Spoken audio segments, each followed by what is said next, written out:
గౌరవనీయులైన ప్రధానోపాధ్యాయులు గారికి, ఉపాధ్యాయులకు, ఇక్కడికి విచ్చేసిన ముఖ్య అతిథులకు, పెద్దలకు నా హృదయపూర్వక నమస్కారాలు. నా తోటి విద్యార్థులకు ముందుగా బాలల దినోత్సవ శుభాకాంక్షలు. నవంబర్ 14 వచ్చింది. బాలలకు బోలెడు సందడి తెచ్చింది. ఈరోజు అంటే పిల్లలకు చాలా ఇష్టం.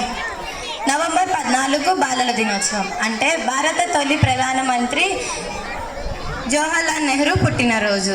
మరి ఆయన జన్మదినాన్ని నిర్వహించడానికి బలమైన కారణం ఉంది. మన దేశం మొట్టమొదటి ప్రధానమంత్రి జవహర్లాల్ నెహ్రూ. మన దేశానికి ఎక్కువ కాలం ప్రధానిగా సేవ చేసింది కూడా ఆయనే. 1889 నవంబర్ 14న పుట్టిన జవహర్లాల్ నెహ్రూకి గులాబీలన్న, పిల్లలన్న అమితమైన ప్రేమ.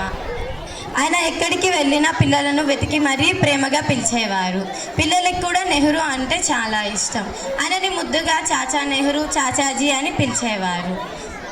The discovery of India, the autobiography, ఇలాంటి ఎన్నో పుస్తకాలు కూడా ఆయన రచించారు. నాకు ఇలాంటి అవకాశాన్ని ఇచ్చిన ప్రధానోపాధ్యాయులు గారికి నమస్కారాలు తెలియచేసుకుంటూ మరొకసారి పిల్లలందరికీ బాలల దినోత్సవ శుభాకాంక్షలు తెలియచేసుకుంటూ సెలవు తీసుకుంటున్నాను.